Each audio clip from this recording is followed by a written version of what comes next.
Yeah. If it's forced, don't do it at all. Yeah. This one's not going to come off forced. What up, white belts? Your boy Raj, my partner as always. You know, oh no, that was forced. That was forced. My name? No, you're talking. Q.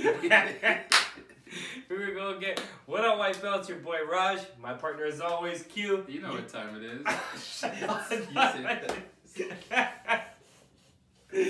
All right, we're gonna roll right into it. Yeah, whatever. Roll right into it. Because that's just how we do, you know. Yeah. It's always on the fly here. We messed up. UFC 228 just went down this past weekend. It did. My boy Tyron Woodley, your boy Darren Till. Well, okay, yeah. We can talk about the fight all we want, Yeah. but the white belts know what happened, and we know what happened. We do. I want to talk about what's happening after the fight. Okay. Which is, we got a champion at 170. Yeah.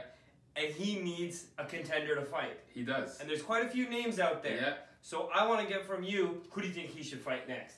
Great question. Okay, thank you. I'm going to take a moment first and foremost to be like, Tyron Woodley, I have to say that this was the first time I saw you.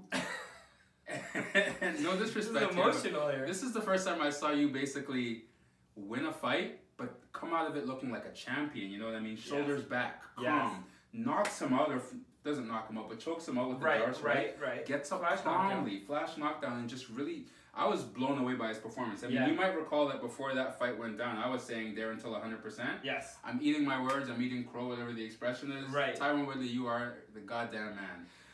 That was a fantastic fight. Fine, we'll recap it a little bit because I want to get a couple words in. I gotta say a couple things. Fair enough. And I agree with you. I really love the fact that he never celebrated the belt as much, but when Dean Thomas came and handed him the black belt, that too, that's when he really celebrated and really appreciated the journey and the struggle. And a lot of people were doubting him in this fight, a la the Robbie Lawler fight, and he really came through in the clutch. So super proud of him. Shout out to Tyron, and I think this will propel him in his career. And now they're starting to talk about those big fights and those money fights for him, and even fighting maybe in end of November for the MSG card. But who's his contender going to be? Okay, let's answer your question now. That's fair. I would love to see. Fantasy land, perhaps. I'd love to see GSP. Right. I would love to see GSP. We know, that Tyron Woodley is probably the greatest of all time based on his resume to this point, especially after that win over Darren Till. Right. But we still have GSP looming in the shadows. And as you so eloquently pointed out, I mean, they're about a year apart in age.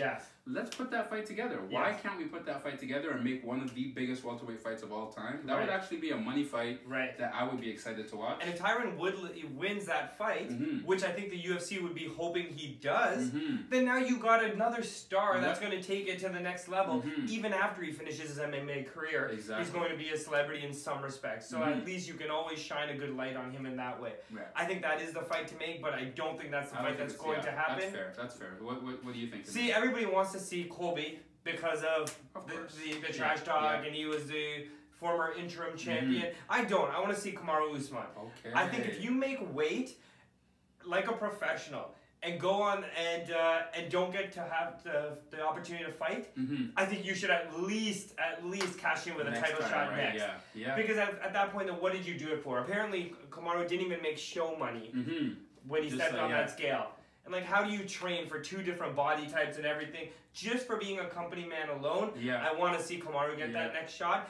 Build it up even more with Colby, and Colby can trash talk Kamaru and Woodley, and winner of that face him.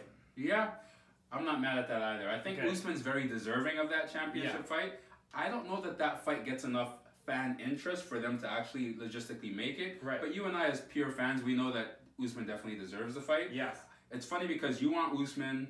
I'm sitting here calling for GSP. I think the most likely fight that's going to happen is that Colby fight, though. I think that's probably what they're going to call for. And I'm going to watch that, too. Please say we're both not entertaining, though, the 185 talk, which I've heard a little bit of rumble about Whitaker-Gastelum, the winner of that versus Woodley. Because I'm not entertaining that, and I don't know if you are. You're not having it, eh? No, they already have their contenders to fight. The list is out there. We don't need this. I'm not going to I agree with you. It's not time yet. I think we just saw Tyron Woodley arrive, in my opinion, Let him knock some of these contenders down, really make it clear. Same for the middleweight division as well. Let these guys kind of sort it out. I mean, Gastelum-Whitaker is a great fight. We see the Joel Romero still kind of sitting in the We see Borrachinho. We see Adesanya on the way up. So, like, let's clear up the mess. When it's time for a super fight, believe me, I'm going to be the one that's in line first to buy those ticks. And right now, though, That's it. We'll leave it at that. Leave it right there. What do you guys have to say? Let us know in the comments below.